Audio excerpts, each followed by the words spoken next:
Hey everybody, this is going to be the beginning to Unit 9, which is Developmental Psychology. So this video is going to spend an awful lot of time just trying to give you a general overview into the basics of developmental psych and the whole question of nature versus nurture. We've been covering that periodically throughout the course so far, but this is going to go a little bit more in depth into that particular question. This is also going to involve actually two sets of notes in your notes packet, both the genetic factors to development and then the environmental factors to development. So you're actually going to be completing two sets of notes for me in this video today. So let's get started. As you heard me make reference to, the big question for this unit is ultimately what has the biggest impact on making you who you are? Is it your genetics, which is the nature component of the debate, and that's going to be kind of the more heavy focus at the beginning of this video? Or is it your life experiences, your education, your family, and the way that you are raised? Is it that nurture aspect of things? So when we look at the nature part of this debate, you've got to take a look at the perspective of evolutionary psychologists in particular.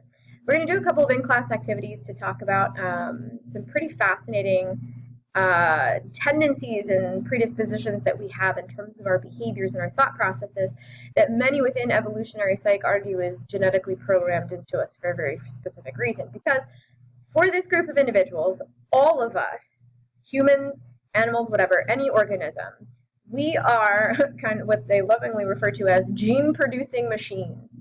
So our basic motive in life is to ensure that our genetic material gets passed on from generation to generation to generation. Okay, and so all decisions end up being based on that fact. So every decision we make ultimately ends up ensuring the survival of our species and the possibility that our genetic material will get passed on from generation to generation. So the behavioral similarities that we have as human beings come about because, for all intents and purposes, we are biologically similar. Mutations, which are considered to be random errors in our genetic replications, they do happen. And so within these mutations as they occur, it's our genes that give us an adaptive edge to continue to be allowing certain mutations to get passed on down the line, okay? So I'm going to move my little picture here for a second to bring you down to this example. So one could argue, for example, that the entire reason why some of the tendencies that we have, like anger, like aggression, like fear, these are all evolutionarily programmed into us because as the generations prior to us had children and passed down their various different aspects of genetic materials, when those genes were reproduced and sent into the future, nature selected certain genes that would ensure that we would be the fittest and be capable of adapting to our environments and to continue existing in the first place. Now, it's important to recognize that, I jumped ahead. Let's bump back for a second. My apologies. Let's talk about the whole issue of gender, because this is something that in this particular day and age is something that is very significantly debated. Whether that's right or wrong, we're not going to get into the specifics of that, but it is important to recognize that from an evolutionary perspective, there are certain things that are genetically predisposed with regard to gender and gendered behaviors to some extent. So, and by no means is this meant to stereotype anybody.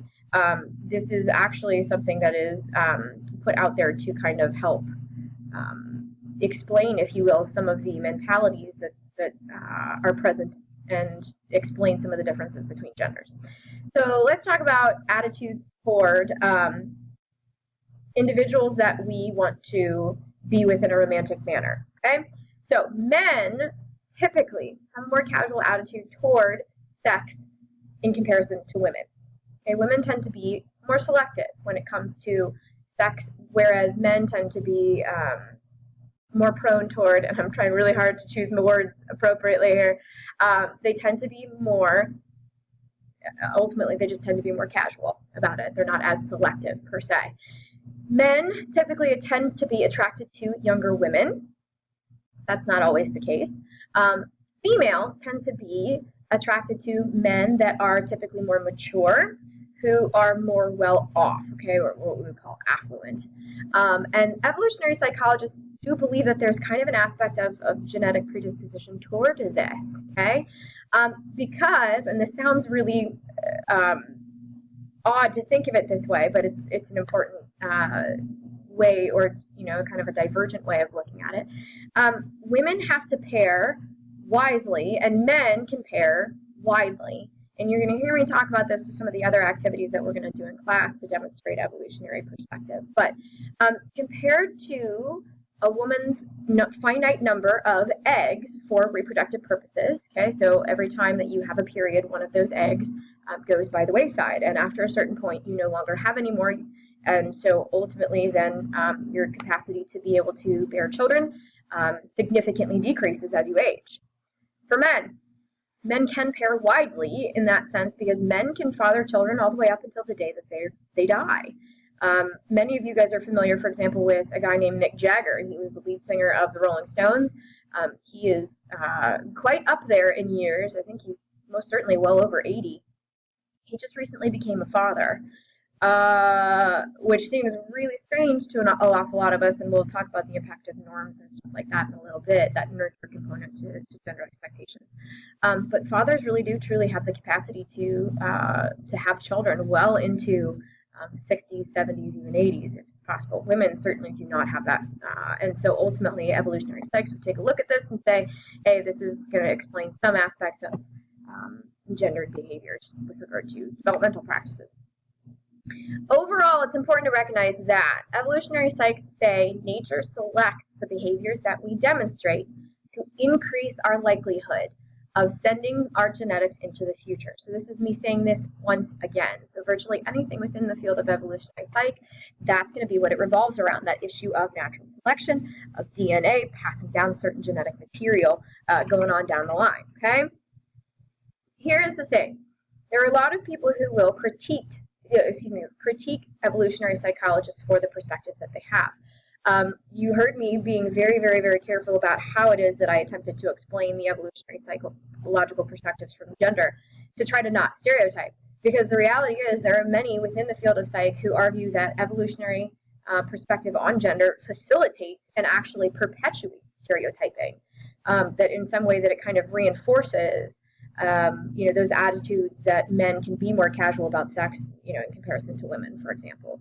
And there are many who also argue that the reality is we are not fully 100% hardwired genetically. There are environmental impacts, there are cultural impacts and expectations that can end up impacting things when it comes to our preferences in a significant other, and ultimately some of the behaviors that we demonstrate. Now, that brings us into the component of behavioral genetics. You learned about this in Unit 1 when you were learning about all of the different approaches to psychology.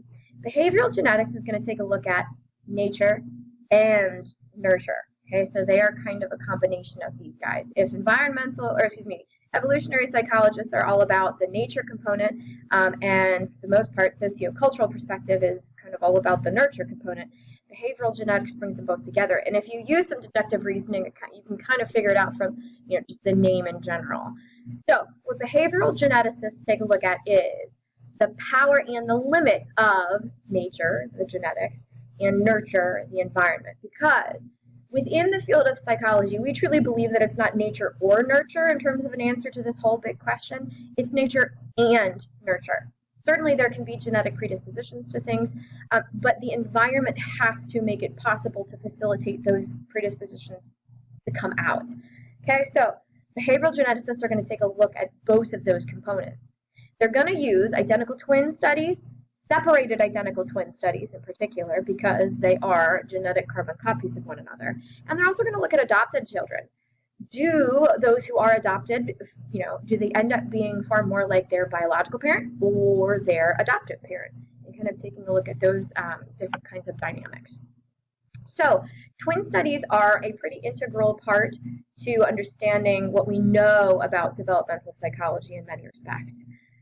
Why do we look at identical twins and fraternal twins? Well, as you just heard me say, identical twins they develop from a single fertilized egg. They are what we call monozygotic, mono being one, zygote meaning fertilized egg. Okay, we'll talk about all of the terminologies of embryo, zygote, fetus, all of that in one of our future video lectures. So there truly, there's like nothing different about them genetically speaking. Really the only physiological main difference for the most part is that their fingerprints are not the same. Okay, so with fraternal twins, they're no more similar genetically than in every ordinary sibling out there, because they developed from two separate eggs, which are why they're called dizygotic. Typically, fraternal twins are going to be twins that don't look anything alike, or they are boy-girl twins. Research has found that identical twins are obviously exponentially more similar than fraternal twins in many ways, some of them being just absolutely downright freaky. And much of what we know about twin studies, or just the significance of genetics in particular on behavior, comes from this guy right here. This is Tom Bouchard. I'm having a lot of technical issues today. And so he is part of the University of Minnesota's Twin Research Project. So back in 1979, he started to help with kind of taking a focus and a focal point on identical twins who were raised apart, because ultimately that is going to be such a fascinating way to look at the impact of genes and environment on development. If identical twins who are genetic carbon copies of one another are raised in separate environments, you're going to be able to see how much they demonstrate similar behaviors and ultimately be able to know that that's genetically predisposed. And then also take a look at the impact of the environment on pulling those things out. And so they're continuing to complete this research to this day. But one of the most significant contributions to this whole situation is to look at the issue of intelligence.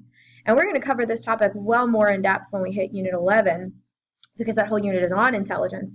But Bouchard found through his research in his findings that heredity, so your genetics, account for anywhere from 64 to 74% of the differences that are present in IQ. Okay, so that lends itself toward an insanely high component of genetics being such a significant factor in the intelligence that is demonstrated by a person. So I'm going to point you here. I'm going to move myself over this way just a smidge for a second. And we're going to take a look at this scenario of Jerry Levy and Mark Newman. These are two identical twins that were separated at birth. Okay, and so we're going to talk about some of the creepy similarities that were presented and demonstrated in their behaviors to kind of show the significance of that genetic link.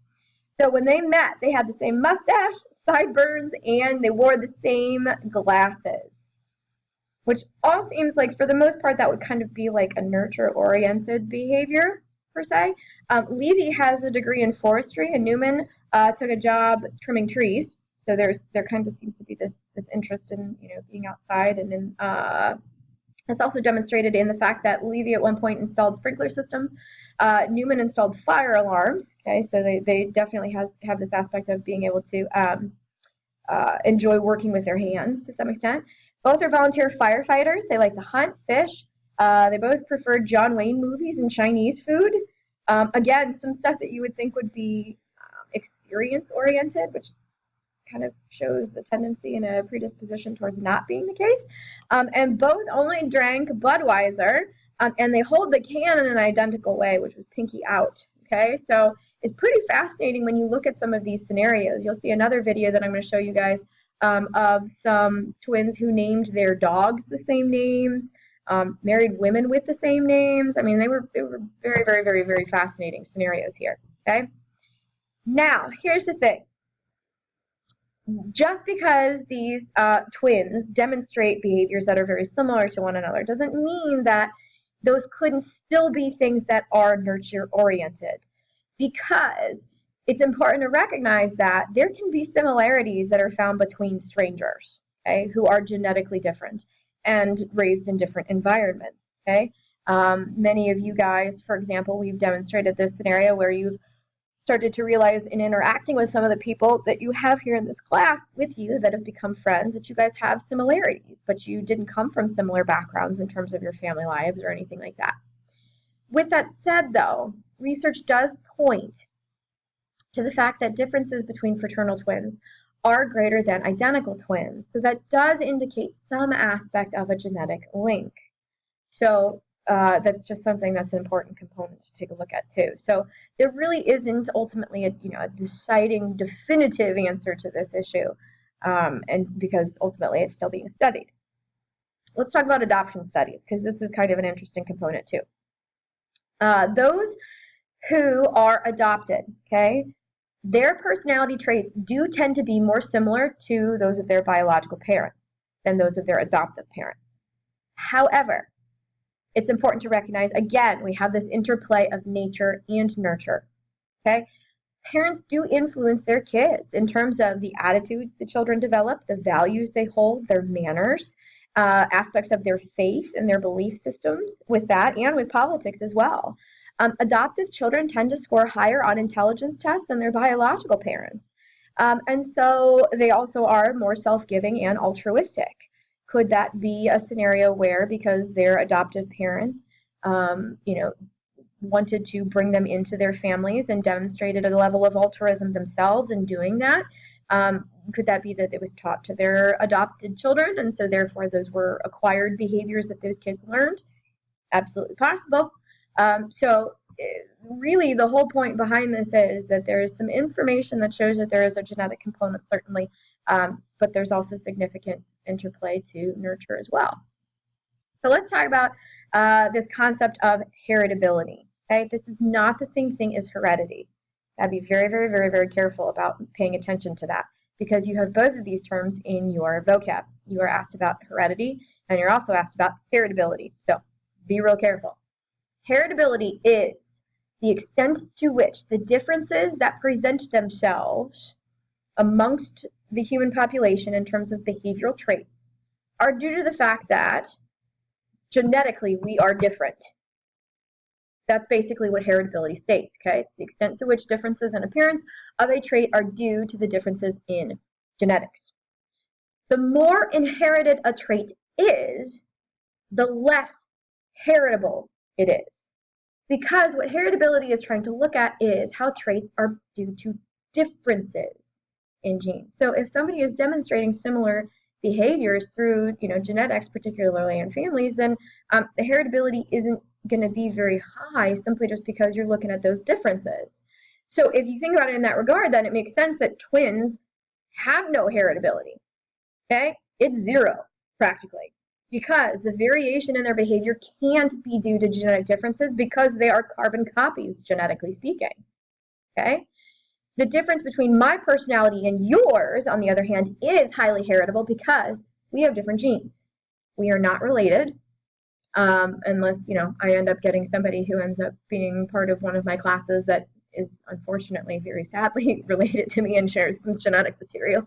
I apologize to you, for future person, whoever you happen to be. So between the two of us, we're going to have fairly different genetics, and so our heritability levels are going to be fairly high. Heritability tends to be something that's kind of difficult for students to understand, so we're going to do a couple of activities in class to try to help you with that. It's just important for you to know that the increase to heritability occurs as environments become more similar, because think about it, if you're being raised in similar environments, any differences that are presented within a trait, behaviorally speaking, they have to be because your genetics are different. Okay? So if schools were all of equal quality and all families were equally loving and all neighbors were equally wonderful and all neighborhoods themselves were healthy and safe, heritability, difference due to genetics, is going to increase, because any differences that would be seen with behaviors in those scenarios, in those environments, had to be due to the genetic differences amongst everybody. Okay? Now, on the opposite spectrum, if we all had similar heredities but were raised in drastically different environments, then our heritability would be, for all intents and purposes, non-existent. Okay? So that is kind of the one end of the spectrum dealing with genetics. So let's talk now about environmental influences and try to wrap up all of this stuff. This is going to be a little bit of a longer video for you, simply just because ultimately you are completing 2 sets of notes for it. Okay? So let's talk environment. The reality is this: parents play a significant role in the influence of their children's behaviors. Okay? They aren't the only environmental influence. Okay, culture plays a pretty significant role because it's ultimately culture, for example, that defines what is considered to be expected parenting and unacceptable parenting. Culture impacts things with regard to gender. We know this because we've had this conversation. There are expectations with regard to your behavior based off of whether you are male or female. Experiences and how those things end up playing a role in brain development. For example, we know that reading to children, even before they're right when they are first born, has a tendency to have significant impact on their brain development and their success later in life. And there's also prenatal components. A lot of people perceived at one point in time in particular that, in simplifying this down, that basically mothers were incubators for an extended period of time, just to make sure that the baby was capable of growing in there. And then ultimately, once the baby was born, that was when the nurture component began. The reality is this, and you'll hear me talk a lot more about this when we get into the prenatal and newborn development videos that are coming up. Nurture begins in the womb. Think about it. You hear all of these circumstances, particularly because we are going through such an epidemic with regard to heroin abuse. If a mom takes drugs or has an illness or even has excessive amounts of stress, all of those things will end up impacting the development of the fetus inside of the mother. It is a staggeringly high statistic right now, the number of babies that are born to and have it being hooked on heroin. They experience heroin withdrawal because their mothers were doing drugs while they were pregnant with them. So we do know that nurture does start in the womb, even though for many of us we would perceive that as kind of like the nature component. It's not. When we look at the aspect of experience, you've heard me say this before, that whole concept of use it or lose it. Still very, very, very applicable here, okay? When our brain, through those long-term potentiation scenarios, ends up physically manifesting memory and making all of these neural connections for us, the more that we play on those, the more likely that those things will stay for us. So experience helps our brain's neural connections to grow. If we live in an enriching environment, then we tend to be a lot more stimulated. And so therefore our brains end up maturing and holding significant retention with regard to any number of things. We look to research that was done on rats to help us to kind of support this argument as well. If rats were given a very enriching environment and were raised in that scenario, they had a much heavier and thicker cortex. And so that seems to hold true for kids as well. Those who are, we'll talk about this again later on in the kind of the childhood development stuff. Children that are, held more, provided with more affection, snuggled, basically, they ended up gaining more weight far more rapidly, and they developed more quickly, neurologically speaking, which significantly demonstrates the importance of attachment to parents and that feeling and that sense of security and safeness to facilitate brain development for babies. Peer influences, this should be pretty straightforward for an awful lot of you because, again, we've had these conversations with one another. You guys are so wired to be aware of what your peers say about you. You tend to often, this isn't going to necessarily blow your mind by any means. You're going to pick people that are similar to you to be friends with, okay? At least similar in what are perceived to be the important ways, okay? That said, though, it's kind of interesting to look at the impact of nature on your choice of friends because, after about 12 years of age, what really becomes the main signifier of, who we start to pay more attention to and focus our behavior in line with is going to be our peers, okay, people that we spend more of our time with. So it would only make sense then that if you think about it, if you're spending more of your time playing and, interacting with these people as you get older and, going to the same classes together and going to the same school together, and ultimately it is possible that some people end up being high school sweethearts and marrying one another. One would argue nature predisposes us to be sensitive to those styles and opinions as well. So that's important to take a look at as well. While you guys become way more aware of your peers and your friends and their possible perceptions of you, that doesn't negate parental impact, okay?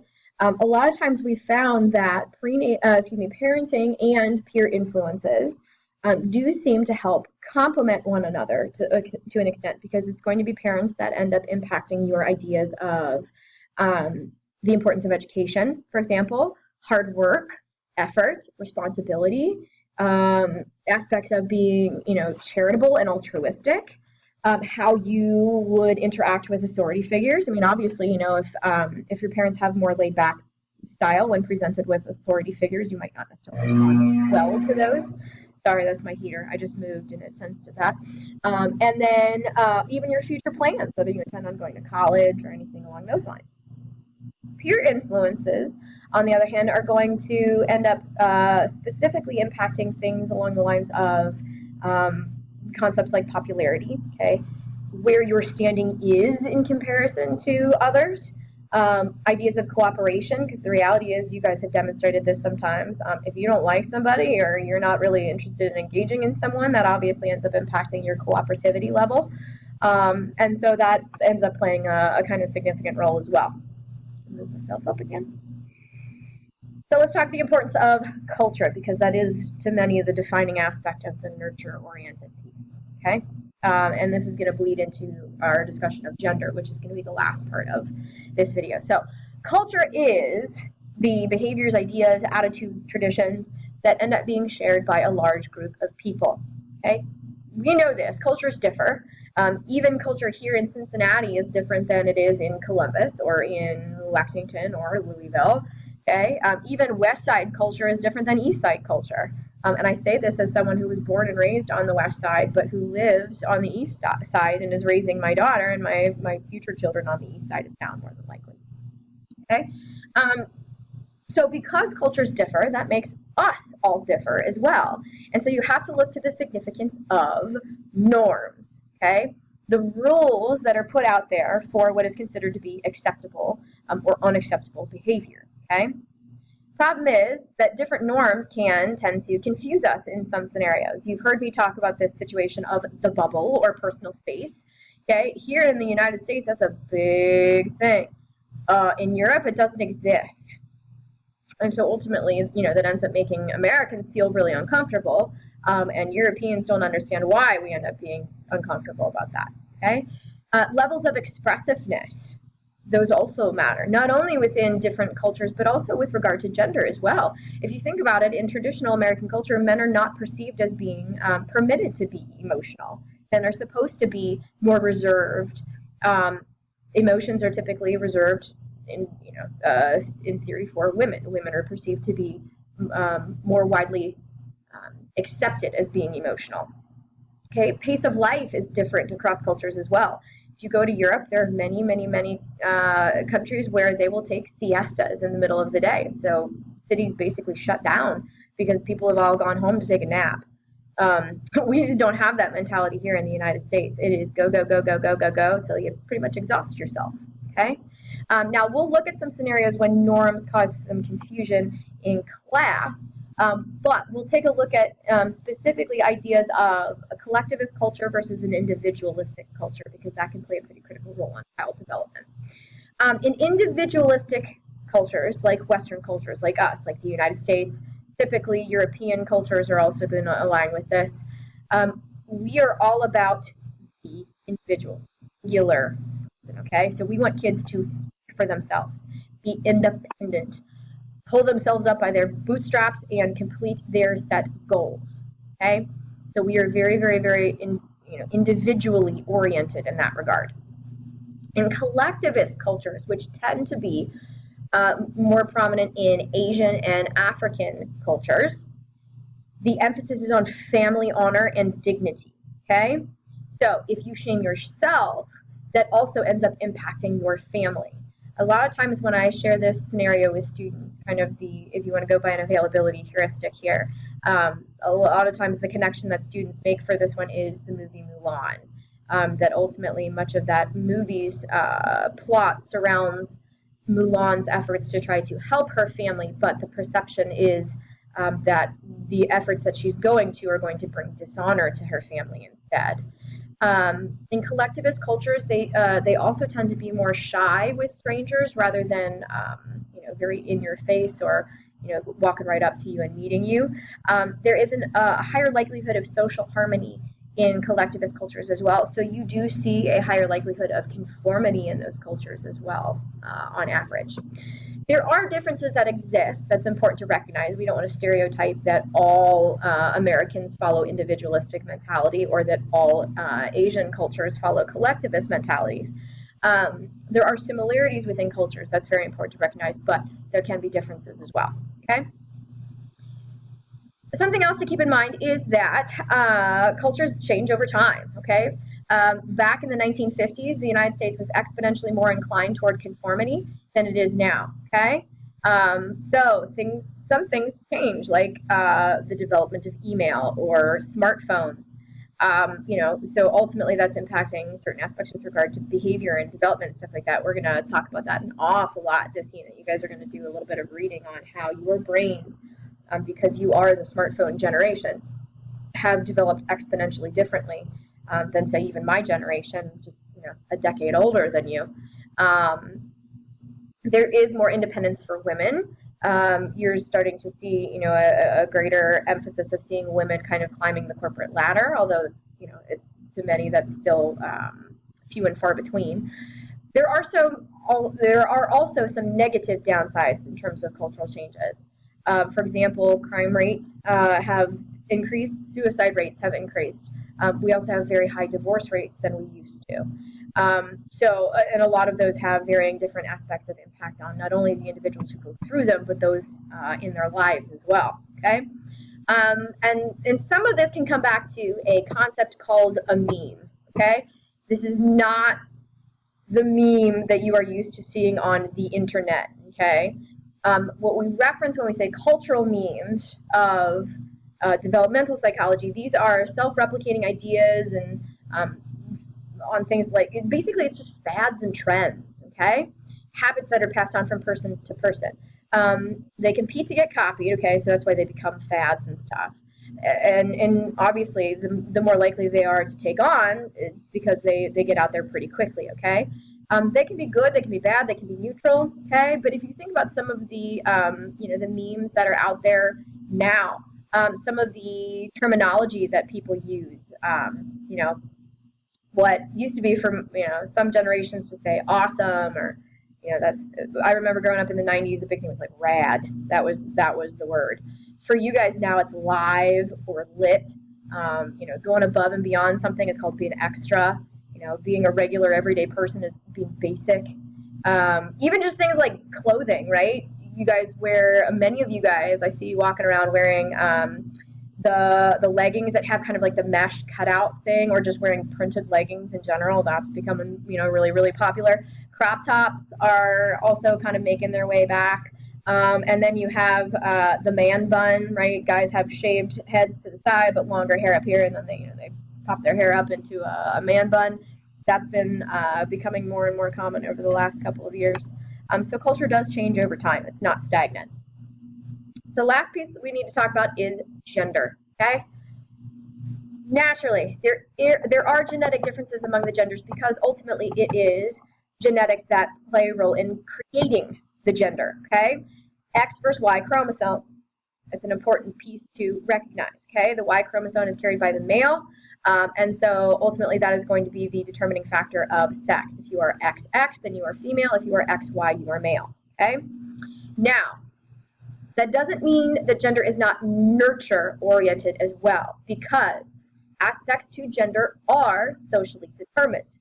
Think back to the scenario of the Wajabi tribe in Africa that I shared with you guys all the way back in Sensation and Perception.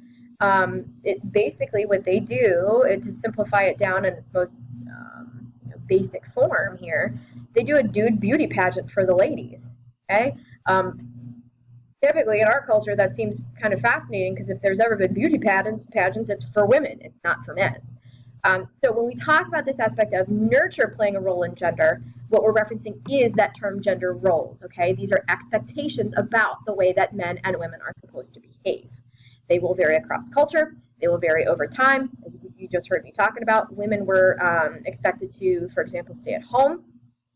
in that traditional sense, and not necessarily be independent or work outside of the home. And you've seen that more and more and more and more as the decades have progressed. Okay, so it's important to take a look at the significance of another component of nurture orientation with regard to role, which is gender identity. Okay, this is one's sense of being male or female. So this is ultimately how you identify yourself. Okay, within gender identity, there is a term called gender typing. I know that I'm giving you a lot of gender scenarios, terms here, and we'll do some stuff to help you guys differentiate between these, because I'm about to start talking about gender schema in a little bit. But gender typing is our acquisition of our masculine or feminine behaviors. Okay, so this is ultimately how you go about developing or acquiring your sense of being male or female. Okay, what do you learn in terms of behaviors in order to be masculine or feminine? So much of that comes from traditional gender roles. Males are expected to be independent, leaders, take control, hold back emotions, be physically strong, okay? Breadwinners for their families and support their families financially. They're considered to be kind of head of the household. In relationships, they are expected to take the initiative. Females, in terms of traditional gender roles, you heard me talk about the whole stay-at-home mom thing, comfort and care for the children, be kind of the emotional support for things. Women are typically expected traditionally to be very nurturing, very typically emotional, kind of passive in the sense of not necessarily asserting themselves or sharing their opinions. And at some points in our history, they were expected to depend on men. And so ultimately, much of that ends up lending itself towards expectations of gender roles. That has become a more fluid scenario because of movements with regard to transgender or things along those lines. And so we're seeing with younger generations that those more traditional gender roles are starting to become less rigid and less strictly defined in comparison to what they used to be. Okay, so how do we acquire all of this, gender typing and expectation of our gender roles? One theory is called social learning theory, which is that you learn your gender-linked behaviors by, for all intents and purposes, operant conditioning and observational learning, okay, by vicarious learning specific. So you watch what other people do and you imitate the behavior, or you follow certain behaviors because it was rewarded or punished. Okay, so if, for example, you were a boy and you were playing with a doll and your father or your mother did not think that that was an appropriate thing for a boy to do, so they punished you and they took the doll away, you would learn then through that experience that ultimately it's not perceived as acceptable for boys to play with dolls. Okay? It's not always based on messages that children get from parents. That's an important piece to recognize. Okay, parents aren't the only ones that have an impact on this, because media plays a pretty significant role as well. Okay, just society in general, the messages that are put out there. Even if parents discourage traditional gender roles too, children often do organize themselves into girl and boy roles. So that could indicate some aspect of impact of the media, of seeing it from their peers, that even if parents discourage those traditional gender roles, it doesn't mean that their peers' parents are doing that. They could be watching things on TV or in video games, for example, that are demonstrating to them these lines of what is considered to be acceptable and not acceptable behavior along the genders. So there's a lot that factors into how it is that we acquire that. One other theory for how it is that we acquire our sense of gender is gender schema theory. So this is the social learning theory you just learned, but with an additional component of the cognitive process. Okay, so yes, kids do learn what is considered to be appropriate gender behavior from their culture, okay, but they have to do some kind of processing through that. It's not just blindly hey, I see boys not crying, I won't cry. There has to be that cognitive component to it. They have to cycle through that, process that information, store it, et cetera, okay? And then adjust the behaviors accordingly, okay? So you compare yourself with the concept of gender. Boys might not do a sewing project at summer camp because they perceive it as girly, So there's that perception component. Not only was it, presented to them possibly in some way where sewing is something that girls do. Maybe anytime they ever saw, sewing machines, it was in, the area for girl toys at the toy store. There had to be that perception in their mind, oh, that's girly. That's not something that a boy should do. So it's not just blind, see this, imitate it. There has to be some type of cognitive process that attaches to that as well. So this is the end of your intro to development notes. I know that this was really long, but remember, this was for 2 sets of notes. So we basically kind of, if you average it out, it was just 15 minutes per note sheet. So that's what I'm going to say to myself, at least to make me feel better about talking this much. We're going to do a couple of activities when we get back together with one another, just so that way you can make sure that you understand this stuff and we can facilitate your comprehension a little bit better. But as always is the case, if you ever have any questions in terms of an immediate need for feedback, do not hesitate to get in touch with me. See you in class.